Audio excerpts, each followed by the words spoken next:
the truth was what the truth was. So I thought I was telling people the truth. How powerful it is when you talk to yourself in a negative connotation. It works both ways. Every day I woke up, I repeated in my head, I'm tired, tired, tired. Probably understand it's hard. I understand it's difficult. It can be difficult to leave that identity behind. I really found it hard to leave behind that identity. But my recommendation is to just go in because you won't regret it. They just fear letting go of the comfort zone, what's comfortable, what's familiar, and judgment from others. You don't want to get older regretting. You want to be aligned with your job. It comes back to that alignment again. You want to be aligned with your passions. And if you truly believe that you can make an impact, go for it. Welcome to the Successful Irishman podcast, where we know success isn't only about money and material riches, it's about personal freedom, owning your time and leaving your trauma, triggers and limiting beliefs behind. My name is Diarmuid, life coach, trauma recovery specialist and entrepreneur. And on this podcast we will be sitting down with guests to hear their incredible life stories and to challenge the societal idea of success. Diarmuid, how are you doing, buddy? I'm good, bro. Thanks for having me on. You're very welcome. So Coach Diarmuid was recommended by a previous client of mine, and I believe a previous client of yours, or current client of yours too. Yeah, current client still training with me, still training away. Good lad. Oh, Danny Burke, yeah, a legend that he is, an absolute legend that he is. So Diarmuid, absolutely delighted to have you on as a guest today. Looking forward to delving into your story and basically getting to know you and your wisdom along the way. We'll start from the bottom, which is early life, childhood. How did everything start for you in life, bud? So everything started for me really good in life. I think I came from Tallow Kingswood, middle class background. Went to school in TCS, Tallow Community School in Dublin there. So grew up, with a good lifestyle. Like, you know what I mean, I didn't have, but maybe I didn't have it that hard when I was growing up. But I suppose around the age of 15, started to get curious with things. Started to get curious with stuff and try things. And I found myself trying a lot of things. And Okay. so, Do yeah, those things have names? so them things will be, I suppose, cocaine, ketamine, MDMA, which was probably my favorite back then. Yeah. So only back then. Only Don't lie back to then, me. only back Don't then. fucking lie to me. Well, it's still my favorite, boy. Not metal anymore, but it's still my favorite. I suppose that was the start going up and down. Yeah, 16 to about 22, I'd say. Kind of was going a bit hectic on the session from 16 to 20 anyway, definitely. Probably losing my way a bit, feeling lonely during the week a lot, going out on the weekends, having big weekends, trying to survive through the week. And I suppose at that point I was already doing a personal training qualification. So that was kind of like the thing that I love to do. I love to exercise and it made me feel good. And it was really, I suppose, I relate to Tyson Fury when he said it was kind of like his medicine in a way. Do you know what I mean? Like, Yeah. it was that for me. Deadly. That's amazing.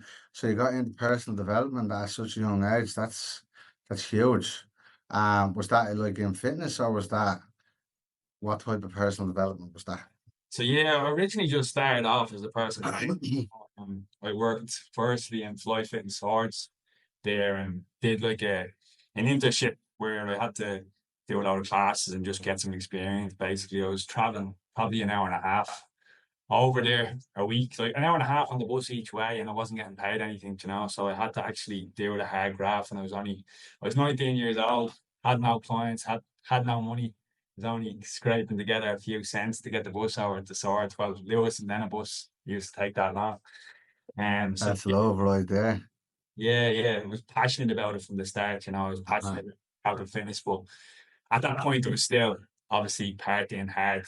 And yeah, it took a while to grow the business because it's still young. People probably looked at me like this guy, he's only 20, 21, 22. And I suppose as life went on, started to get really involved in it then, started to get away from the heavy sessions a bit and started to put the head down and put the focus into um, the personal training career and all that. So I suppose at some stage I took the nutrition and everything too far. I took the training too far, the nutrition. So I was really, really hyper focused on food. And Uh-huh. I went to Thailand. And in Thailand, I went on a 2 week party with one of my mates. And after I came back, basically I was feeling really tired. I got food poisoning over there. Mm-hmm. Started this narrative in my head started to come about that that food poison that they're messing up my stomach, and I started to tell myself stories. Uh-huh. Because of them stories, then I started to feel really fatigued. I started to feel really sad. I started to feel really down.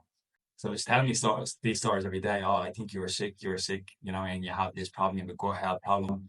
And then I went and I was getting tests and I was going to the doctor, and the doctor was like, You're fine. It's like everything is good, all the bloods are good. And I was like, No, there has to be something wrong with me, there's something not right here. And from there then I started to delve into other kind of things. I Mm-hmm. delved into kind of like looking into functional medicine. I did invest down that road, started to invest a lot of money in things that probably weren't really helping me at that time, I don't think. Yeah, yeah. Just just quickly there before you carry on too far. Thanks for sharing that with us. Have you shared much of that story before about the mental struggles after coming back from Thailand? So originally what I thought it was to what it actually was looking back was different. You know what I mean? Uh-huh. What I was telling people at the time was wrong with me to what I look back at now and think was wrong with me was a completely two different things. Okay, please elaborate. So at the time, I thought I had all these gut health issues. Okay, I Uh-huh. convinced myself that it was my gut that was the problem, but Uh-huh. really, it was the mind that was the problem. The mind Ah, was the problem. It was anxiety, and I created a health anxiety. Really, I probably was under stress after the holiday, and then I created all these narratives in my head and created this health anxiety that really messed me up for a good while. ah. So thank you for sharing and vulnerably opening up. Because what I'm sort of hearing in that is you came home with the holiday blues and you didn't want to allow it just be that.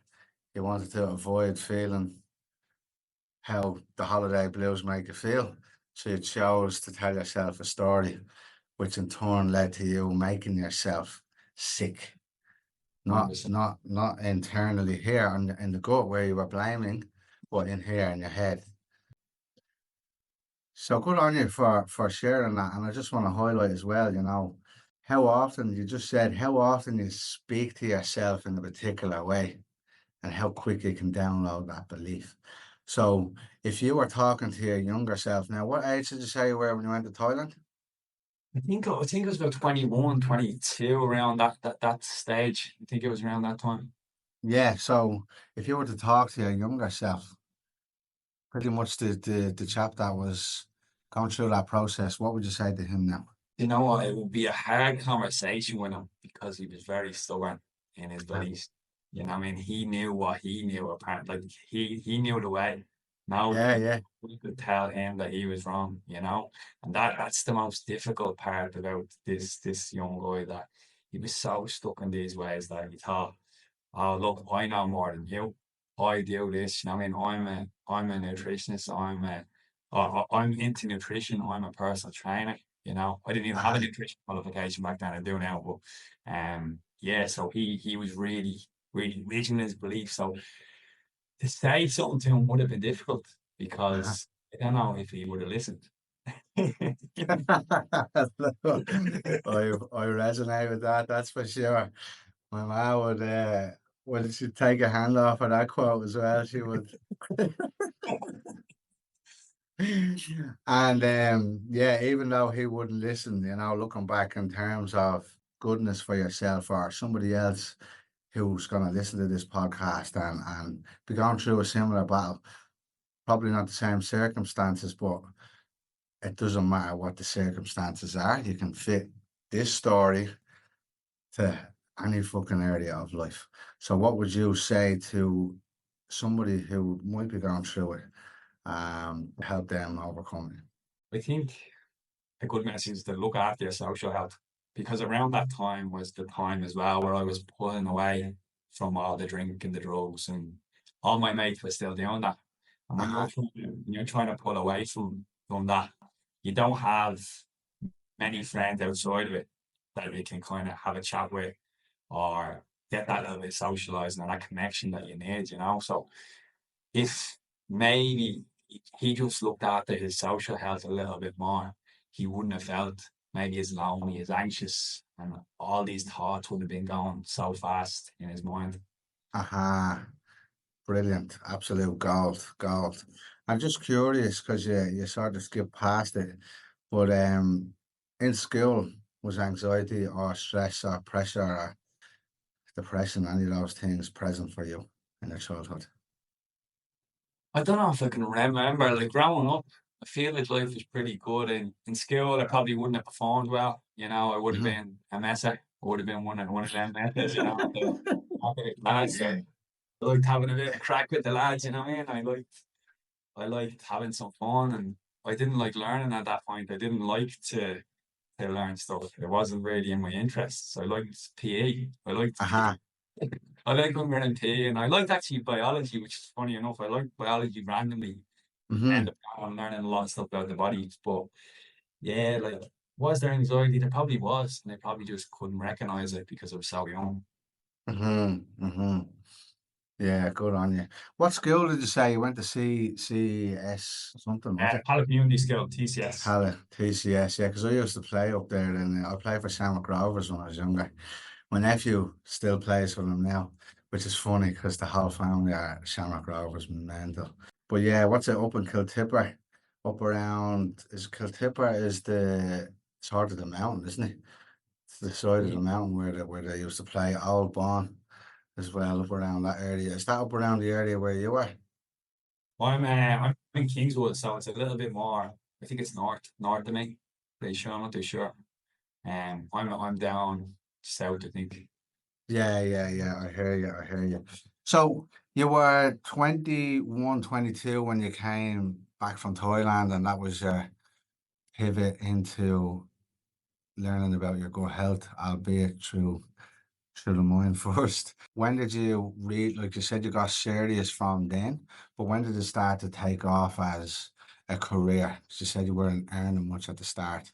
So I'd say from the age of 22 to about 20 or 21, 22 to about 24, I was working in Dublin. I worked in Flyfit George Street and then Raw in down at Portobello. And I had a decent amount of clients then, so I was taking off. Yeah, I was doing the in-person training. I was enjoying the in-person training, but still struggling with mental health at the time a good bit throughout that. And I suppose that's when I started to look into coming over to Australia, Uh-huh. doing something different. While I have you, before I let you, great, delighted to hear that as well.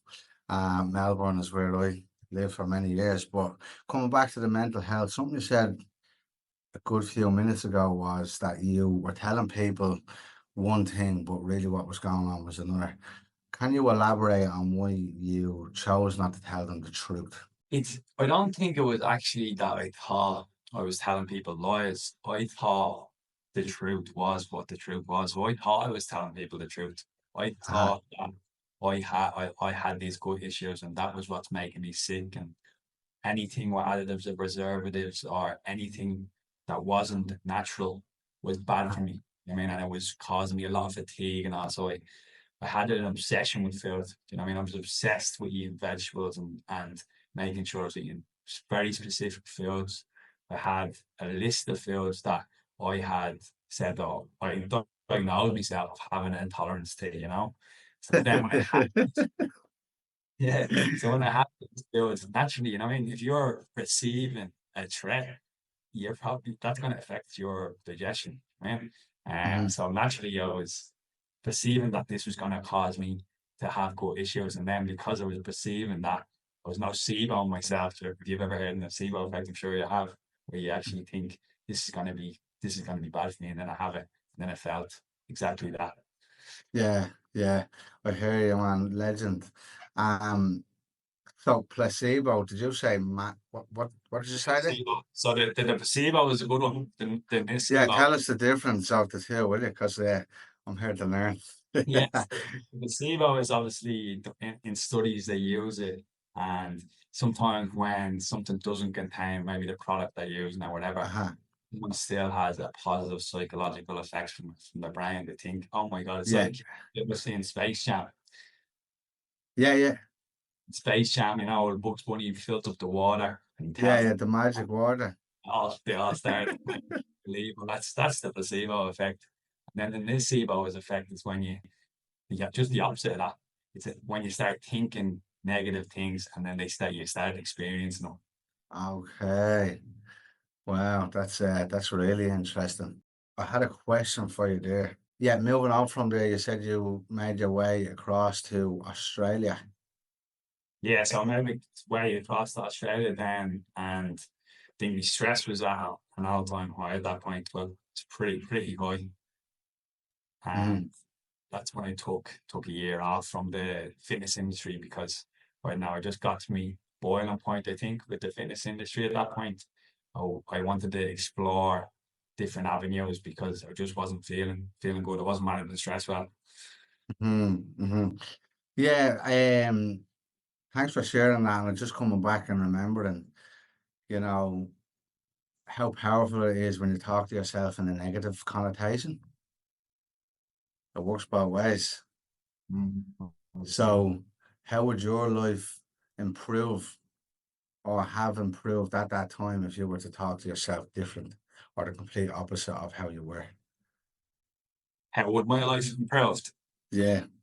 Oh, I would have been experiencing a lot less fatigue. But one thing is for sure, because every day I woke up, I repeated in my head, I'm tired, I'm tired, I'm tired.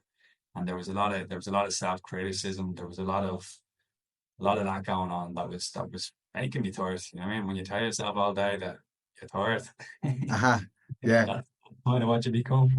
Yes. Never. So, yeah, of course,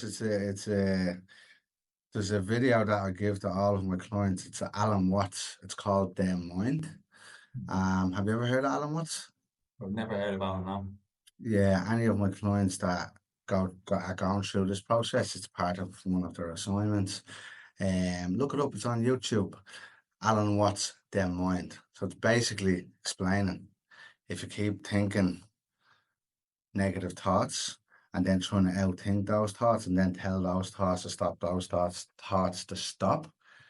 It's like using a 9 iron, which is a golf club, and trying to stop a river. You ain't stopping it. The key is to just let go Yeah. and just let your mind calm itself as opposed to telling yourself that you need to do that. Do you know what I mean?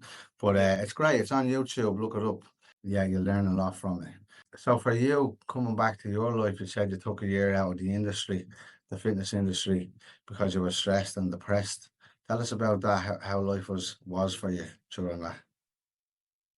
So I started to, I suppose, let go a little bit, enjoy myself a little bit more, drinking more again, probably. Then I was probably meddling a little bit more with the session a bit again, Mm-hmm. uh, having some fun. And like in fairness, it was a good year for me, but but it got to a point where I didn't feel fulfilled. I mean, I Uh-huh. was having fun and I wasn't sad. I was pretty happy actually because it was all new and it was all this new adventure and stuff like that. So I was having fun, but it got to a point where I was doing these jobs. I was doing construction and I was doing removals and all these jobs, and I never had any passion for them. You know, what I mean, I was never going into work going, "Oh, this is what I want to do," or "This is what's gonna really push me on," or whatever. So yeah, after that's when I was feeling like I was like, I'm feeling unfulfilled doing this. I can't keep doing this. Yeah, legend. Good on you, man, because it takes a lot of courage Mm. to pull the plug and make that change. Tell us what that was like, what that process, what age you were at that time, and what that process was like for you once you did. Say it was about that time, I was about 20, 25, 26. And yeah, like I suppose I got to the stage where I was just sick of it. So I said, if I can just make enough money doing what I love, I don't mind. I don't care. I don't care what happens. If I can just get by, that was the goal. It wasn't like to make all this mad money and stuff like that. It was just to get by. If I can Uh-huh. just get by doing what I love, that would be great. Yes, I love it, man. I love it. Well done. And I just want to commend you and congratulate you. Like such a young age, 21, 22, getting into your passion. What's turned out to be a purpose. Fair play to many people, including myself. I was 30, maybe 32 or 33 before I found this work. Mm. So fair play to you on that. Been 10 or 12 years ahead of the game or more. But getting by, that's something that's gold. I just want to highlight that as well. Just enough to get by. Because a lot of people, including self, when I was working in construction, I was working for just enough to get by. So, and in fairness, I love plumbing. I still love plumbing. So, I won't pretend I hate my job. Um, but for those people who do hate their jobs, what would you say to them? I suppose for people that do hate their jobs, one thing for me is I even seen you put up there the other day. What does success look like for you? Uh-huh. And I was thinking, what does success look like for me? I was thinking alignment. Alignment is what success looks. Yes. So aligned with passions, aligned with purpose, aligned with the impact that I want to have on the world and on my clients. So if you're not feeling aligned, I would highly recommend looking to try become aligned, whatever that looks like for you, whatever your passion is, chase that, chase that purpose because that's what's going to give you that sense of fulfillment and that joy and all them other positive things that you want in your life. You know? Uh-huh. Yeah, again, absolute gold. Fucking wise man. What age you now? I'm 30 now. 30, yeah. 30. Legend. Still a young man. Fair play to you. I also want to double down on that because a lot of people actually do know what they love to do. They just fear letting go of, the comfort zone, what's comfortable, what's familiarity, and judgment from others. If I'm not a plumber, who am I? If I'm not hanging out with that crowd, who will be my friends and so on. So for people who are, you know, knowing not what their purpose, what their passions are in life, and are still choosing to go with the comfort zone, what would you say to them?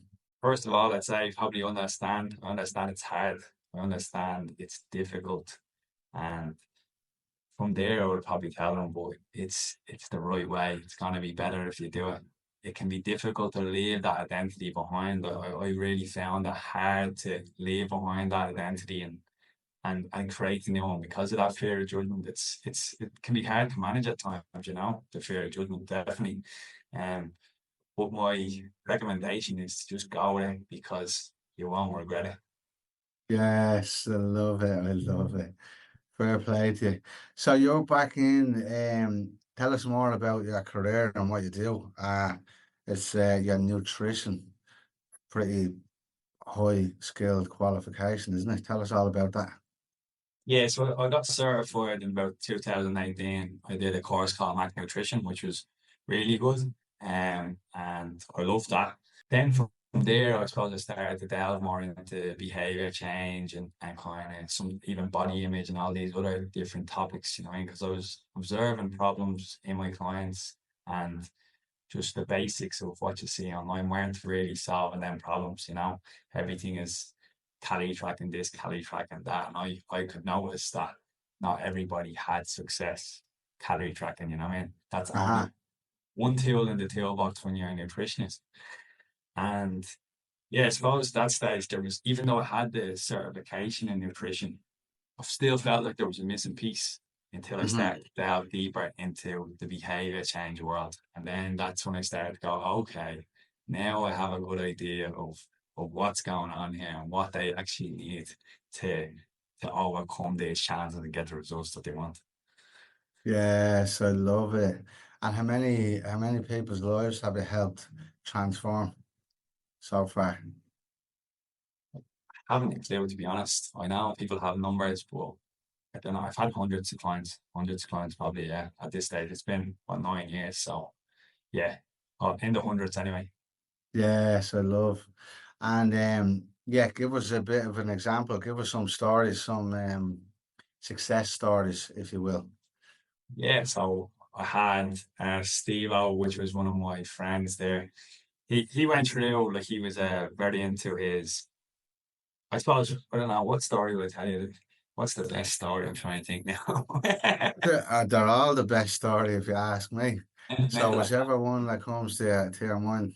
well, there's ones obviously that are more physique oriented, and then there's probably ones that are more mindset that probably got me that kind of I like a little bit better.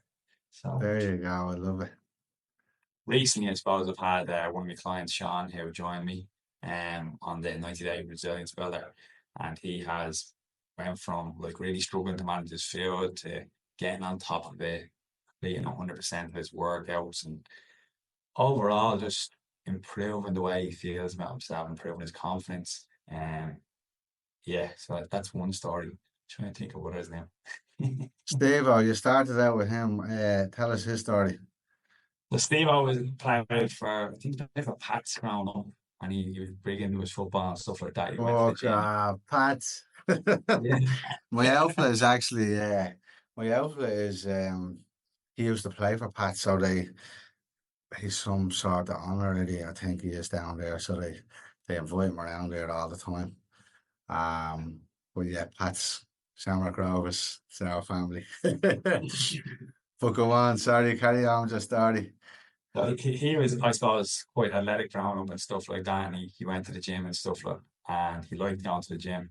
So I just brought him to the next level for what he wanted to do, which was he wanted to get into photo shoot shape or whatever. So we did help him to achieve that goal. And that was nice.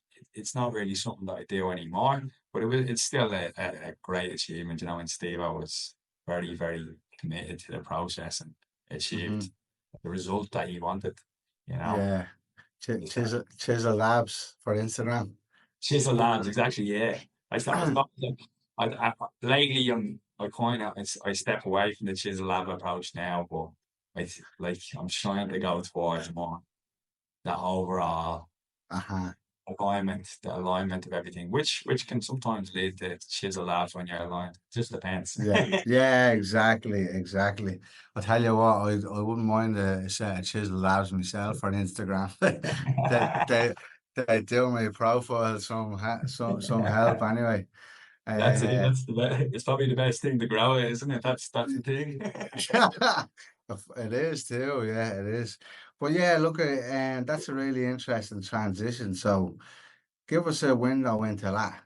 Why why do you believe, or why have you sort of realigned yourself with more of a holistic approach as opposed to just chisel labs or weight loss or whatever you call it? There's a lot of reasons why.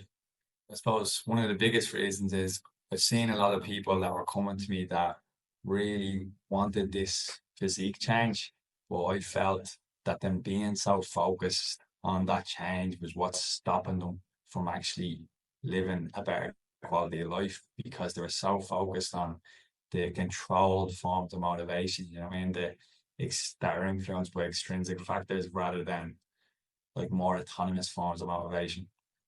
Hmm. I hear you. So what I'm sort of understanding from that is um, people were coming with a robotic mindset and they were basically in their own way. But by dealing with it from a mental health perspective or from the mindset first, they get back to enjoying the process and enjoying the journey and enjoying their life again. Getting to realize that the abs are not as important, but they will come if you stay consistent. Is that sort of what you're saying? Exactly, yeah, 100%. It's that if you're doing it deeply for yourself, that it's gonna be easier to sustain the behavior long term. But if it's all for other people, it's harder Hmm. to sustain that behavior in the long run. Brilliant. That is absolute gold. So you are working with people online, you're working with people around the world, and most of your clients are mainly in Australia. Um, yeah, give us a window into your work or how people can work with you or, reach out to you. So it's Coach Diarmuid on Instagram. So if anybody wants to give me a follow and even just ask me a question, they're welcome to drop into the DMs and ask me a question. You know what I mean? I'm always open to help people and answer questions if anybody has them. Also you could email me at Donoghue@gmail.com if you liked as well, if you want some help or anything. But they're probably the two main places that you can catch me. There is a legend, legend. So, Dermot, what do you see? So, coming from where you've came from, Hallett is a working class area of Ireland. You're now living in Melbourne. A good few years now. What's that? 5, 6 years? 6 years, yeah, 6 years in next month.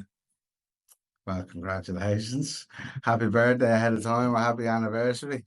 I know, I know how it feels. Um, well, you know yourself, coming from where you've come from, where you're at now, what are your plans for the future? And for the future, just to keep continuing to progress my mind, continuing to progress my business, my life, trying to make a better quality of life for myself. That's all it's all about for me, I suppose. Coming back to that alignment, just always trying to stay in alignment. I know sometimes I'm going to drift away from alignment. I'm not always going to be aligned, but I Yeah, suppose yeah. the goal is to majority of this time stay aligned with my passions, my purpose, and the direction I want to bring my life. Bingo. So stay in alignment with the things that you love to do in your life. Mm. And when you stay in alignment with your passions, your purpose, and the work that you like to do in the world, what is the result of that? Or what are the results of that? Fulfillment, joy, happiness, sense of achievement as well, I think. Yeah, all them things are definitely the feelings that will go along with it. Yes, I love it, man. Dermo, it's been an absolute pleasure chatting to you, mate. It's you're by far my fastest conversation yet. But yeah, thank you again for coming on. It's been a pleasure to chat. I will chat with you further offline as well. And I have a final question. Or is there anything that we're missing before we move on? One thing, actually, one I wanna celebrate you as well before we jump, because what I notice every time that you speak about your work and your learning, your life, or your face lights up. You know, your smile lights up. Your pretty much your whole face lights up. So tell us what it means to you to be learning and to continue on with your passion and purpose work in the world. What does it mean to me? Describe what it means. It's a really good question. It's a really good question. What does it mean to me to be aligned with these things? Got me here. I want to say more than a lot, but yeah, I can't get the quite words to describe it exactly what it means. It's it's it's just everything for me. It's the purpose that why I do this. You know, what I mean, to support me, my girlfriend, while also doing things I love, to support a future family while doing things I love. So the worst thing for me would be now that if I wasn't able to do what I love and support at the same time, that would be hard for me. So I think the meaning is just like, I don't know, I can't get them words out. I didn't answer that correctly, did I? I went a bit all around the place there. Well, you did. You went around the houses, but you answered it. So it means the world because you're doing what you love, sort Yeah. of what you said there, yeah.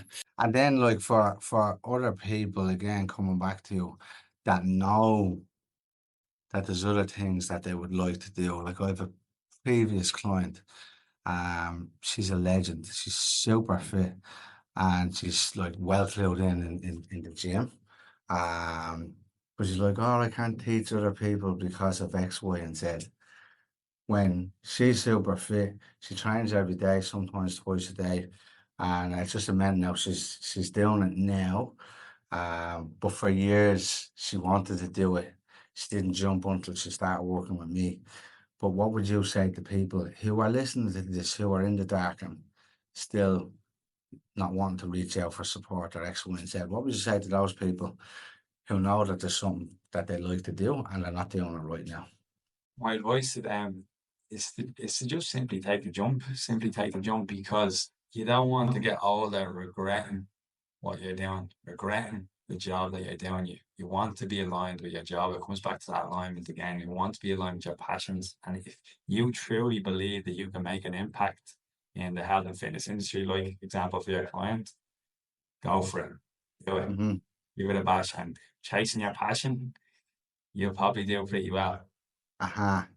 100%, 100%. And coming back to what you said previously as well, you were scraping by, right? You were earning enough just to get by, and that's all you cared about. You know, how have you progressed since then? In terms of finance, or in terms of just Well, yeah, like financially, because yeah. Are you still scraping by, or are you living a comfortable life, or how's life improved since you followed your passion and purpose? yeah, life's improved massively. Living the good life, living comfortably at the moment for sure. It's good to see it all come to fruition and keep working towards better. What I mean, keep working towards better. I'm happy, but I'm still always working towards making improvements, making me service, Yes. improving me knowledge. And it never stops. It's never gonna stop, because I suppose that's what makes me happy, the progression of it. I mean? The self-development. That's one of my big values, is just self-development and progression. Love it. Same with me, man. A master and a student at the same time. It's really student first when you think when and for me anyway, student first always before master. Dermo, legend. So you're eating more steaks these days than you are Coke and noodles. Is that what you're telling me? Yeah, off the Coke and noodles diet and onto the steaks. Onto the steak and bidet. It's all the way from Ireland. Dermo, you're fucking legend. It's been a pleasure to have you on, man. I have one final question, and it's the same for all of my guests. What does success mean to you? Comes back to that. I suppose I nearly wrote that question out when I was driving, when I was talking through the podcast there. Success means alignment. Alignment is success. You know what I mean? If I'm aligned, I'm successful. I'm aligned Uh-huh. with I'm aligned with purpose, I'm aligned with the impact that I want to have with my clients. That's success for me. And I suppose connection is success as well. Having good relationships, that's success as well. So success in business is the alignment. But alignment comes into the relationships as well, I suppose. Yes, I love it. Well done, man. Well done. Plug yourself one more time. Where can people find you? So Instagram, Coach Dermo, email Donoghue@gmail.com as well, if you just want to reach out, ask me a question. No issues at all. I'd be happy to answer.